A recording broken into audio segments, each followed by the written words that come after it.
कब्रिस्तान का रहस्य। अंधेरी रात थी। हवा में ठंडक और खामोशी का अजीब सा संगम था।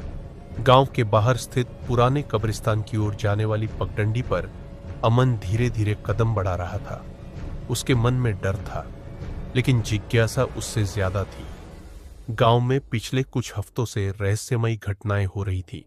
लोग कह रहे थे कि रात के समय कब्रिस्तान से अजीब आवाजें आ रही हैं, कभी किसी के रोने की, कभी चीखने की और कभी किसी के कदमों की आहट। अमन ने तय किया था कि वह इन अफवाहों का सच जानकर रहेगा। अमन एक साहसी युवक था, लेकिन उस रात उसका साहस भी कांप रहा था। जैसे ही वह कब्रिस्तान के करीब पहुंचा, हवा और ठंडी हो गई।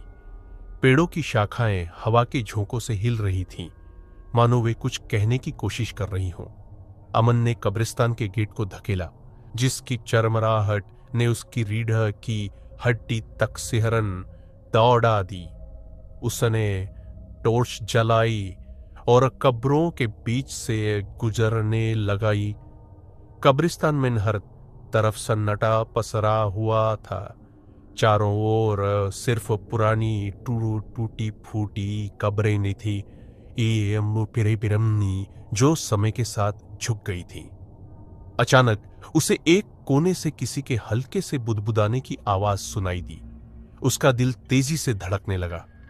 उसने आवाज की दिशा में कदम बढ़ाए। वहां एक पुरानी और जर्जर कब्र के पास उसे एक परछाई दिखाई दी। उसकी आंखें फैल गईं। वहां एक वृद्धा बैठी थी, सिर झुकाए कुछ बुदबुदा रही थी। अमन ने हिम्मत करके पास जाकर पूछा, आप यहां इस वक्त क्या कर रही हैं? वृद्धा ने धीरे धीरे सिर उठाया। उसकी आंखें खाली और गहरी थीं, मानो उसमें जीवन ही नहीं था। उसने बस इतना कहा, वे आ रहे हैं, सब कुछ खत्म होने वाला है। अमन का दिल दहल उठा। कौन आ रहे हैं? उसने हकलाते हुए पूछा, लेकिन वृद्धा ने कुछ नहीं कहा। वह अचानक उठी और कब्रों के बीच कहीं गायब हो गई, मानो वह कभी वहां थी ही नहीं। अमन स्तब्ध था। उसने इधर उधर देखा, लेकिन वह कहीं नहीं दिखी। उसके दिमाग में कई सवाल उठ रहे थे।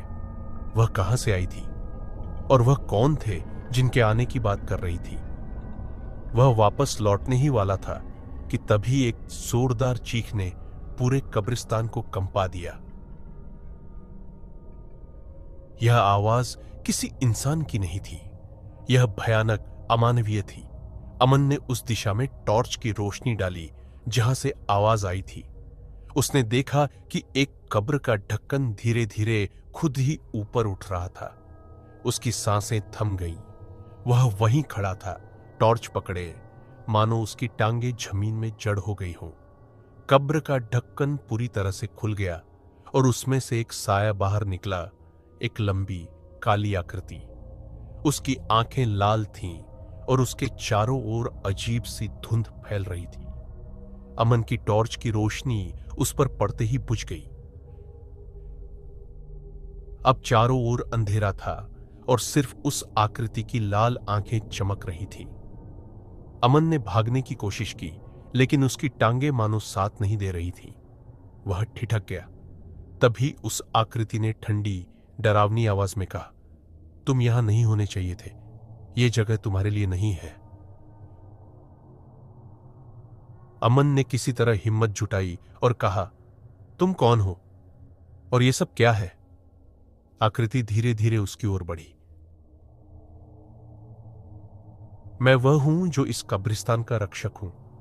जो भी यहां आता है वह कभी वापस नहीं जाता। अमन के दिमाग में बिजली की तरह ख्याल आया कि वह यहां से जितनी जल्दी हो सके भागना चाहिए। लेकिन जब उसने मुड़कर भागने की कोशिश की तो उसके चारों ओर कब्रों से और भी परछाइयां निकलने लगीं। वह फंस चुका था। चारों ओर से काले साए उसे घेर रहे थे। अमन ने खुद को संभालने की कोशिश की और चिल्लाया, मुझे जाने दो, मैंने कुछ गलत नहीं किया है। आकृति हंसी। उसकी हंसी ठंडी और डरावनी थी। यह कोई भी निर्दोष नहीं होता। तुमने यहां आकर इस जगह के नियम तोड़े हैं। अब तुम इस रहस्य का हिस्सा बन चुके हो। अमन की आंखों के सामने अंधेरा छा रहा था। वह महसूस कर रहा था कि उसकी ताकत धीरे धीरे खत्म हो रही है। तभी एक तेज रोशनी चमकी और सारे साए गायब हो गए। अमन ने सिर उठाकर देखा। वही वृद्धा उसके सामने खड़ी थी, जिसके चेहरे पर अब एक अजीब सी शांति थी। यह जगह तुम्हारे लिए नहीं थी, वृद्धा ने कहा। तुम भाग्यशाली हो कि मैं समय पर आ गया। अब तुरंत ही यहां से चले जाओ और फिर कभी वापस मत आना। अमन ने बिना कुछ कहे उसकी बात मानी। उसने तेजी से कब्रिस्तान से बाहर की ओर दौड़ लगाई। जब वह बाहर पहुंचा तो उसने पीछे मुड़कर देखा। कब्रिस्तान अब एकदम शांत और स्थिर था, मानो वहां कभी कुछ हुआ ही न हो। अमन ने गहरी सांस ली और गांव की ओर वापस चल पड़ा। लेकिन उसके मन में एक बात साफ थी, वह फिर कभी इस रास्ते पर पैर नहीं रखेगा। उस रात उसने जो देखा और अनुभव किया था, वह उसकी जिंदगी का सबसे भयानक पल था। गांव के लोग सही थे। कुछ रहस्य ऐसे होते हैं जिन्हें जानना हमेशा खतरनाक होता है। कब्रिस्तान में कुछ था जो इंसानी समझ से परे था। अमन अब जान चुका था कि कुछ दरवाजे कभी खोले नहीं जाने चाहिए।